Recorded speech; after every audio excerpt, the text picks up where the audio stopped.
Friends, today we are going to discuss which event should be investigated. मतलब कौन से event को investigated करना है। तो सबसे पहले तो ये हमें बहुत क्लियर अपने आइडिया होना चाहिए कि all the events, accident, incident, all the event should be investigated. चाहे वो कोई भी इवेंट है, चाहे वो नियर मिस है, चाहे वहां पे एलटीआई हो रहा है, या वहां पे कोई मेजर इंजरी हो रहा है, कुछ भी फैटल है, वो तो फैटल तो करना ही है। तो ऑल द इवेंट्स, डेंजरस अकरेंसीज हैं, all the event should be investigated. तो यहाँ पे मैंने कुछ एक छोटा सा लिस्ट दिया हुआ है। एक्चुअल जो लिस्ट है आपको, जो मेजर कैटेगरी होती है कंपनी के अंदर, वो वेरी कर सकती हैं अकॉर्डिंग टू ऑर्गेनाइजेशन। किसी कंपनी में उस इंजरी को किसी डिफरेंट नाम से जाना जाता है। जैसे एग्जांपल के लिए मेडिकल ट्रीटमेंट केसेस, वो हमें इन्वेस्टिगेट करना चाहिए। तो medical treatment cases like MTC उसको बोलते हैं शॉर्ट फॉर्म में। तो जहाँ मेडिकली ट्रीटमेंट दिया जा रहा है वहीं पे ही केवल हम उसको इन्वेस्टिगेट कर रहे हैं। तो यहाँ पे क्या है, तो ये एक डिफरेंट नेम है, लेकिन जो माइनर इंजरी हो रही है, मेजर इंजरी हो रही है, उसको भी हमें इन्वेस्टिगेट करना है। तो यहाँ पे कुछ नाम दिए हैं जो आपको एक आइडिया मिलेगा बेसिक इंट्रोडक्शन लेवल पे, कि any crush injury to the head और टोर्सो, यदि सिर में या धड़ में, causing damage to the brain, brain को डैमेज हो रहा है, इंटरनल ऑर्गन को डैमेज हो रहा है, इन द चेस्ट या एब्डोमेन, चेस्ट मतलब छाती में या पेट में, over 3 day incapacitation of a worker. तो 3 दिन के ऊपर मान लो कोई वर्कर नहीं आ पा रहा है साइट पे, तो हमें उसको भी इन्वेस्टिगेट करना है। ये भी एक क्राइटेरिया होता है। फैटल एक्सीडेंट, डेफिनेटली हमें एक्सीडेंट को इसको इन्वेस्टिगेट करना है। फायर एंड एक्सप्लोजन का कोई भी केस साइट पे होता है। वर्क रिलेटेड इल हेल्थ कोई भी होता है, एक्सीडेंट कोई भी होता है। नॉन फैटल एक्सीडेंट है, मतलब मेजर इंजरी लेकिन नॉन फैटल है। Over 7 day incapacitation of a worker, तो मतलब 7 दिन के बाद वो वर्कर नहीं आ पा रहा, तो उसको भी इन्वेस्टिगेट करना है। Any transportation accident such as forklift truck and vehicle collision, कुछ भी होता है तो उसको भी हमें इन्वेस्टिगेशन करना है।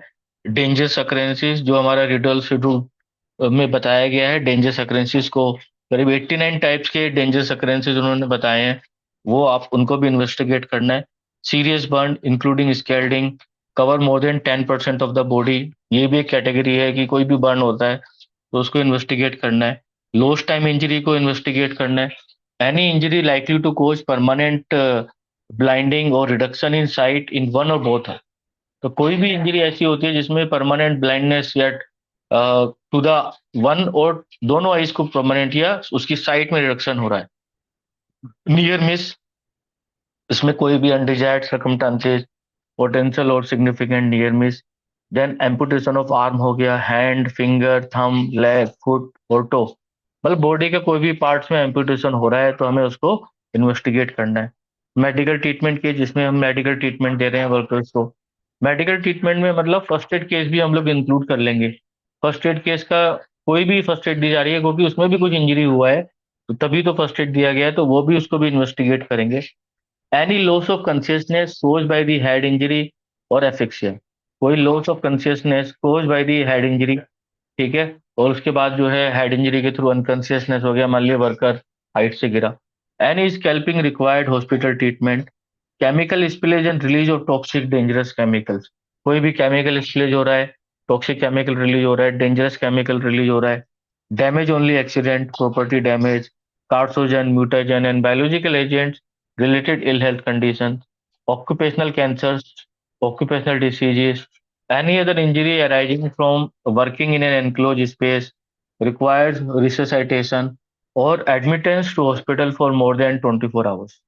या कोई भी ऐसी इंजरी हो रही है जिसमें उसको, हमें वर्कर को रिसोसाइटेशन देना है, ठीक है, या हॉस्पिटल में उसको एडमिट किया गया मोर देन 24 आवर्स, यानी इंजरी एक्सीडेंट। तो यहाँ पे कुछ जनरल अवेयरनेस के लिए ये लिस्ट बनाया हुआ है।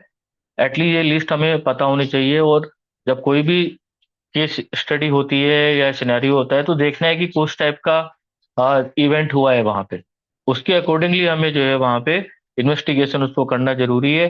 तो आई थिंक आपको इस वीडियो को देख के कुछ एक बेसिक आइडिया मिला होगा कि हर टाइप के इवेंट को इन्वेस्टिगेट करना है। कुछ का नाम लीगल वे में, जैसे ओवल 3 डेज एलटीआई, जैसे नॉन फैटल एक्सीडेंट, इस तरह से लीगल अथॉरिटी ने उसको जो है डिवाइड किया हुआ है। So then we can find out some basic awareness of this. So thank you for watching this video. Kindly like, subscribe and share this video to others.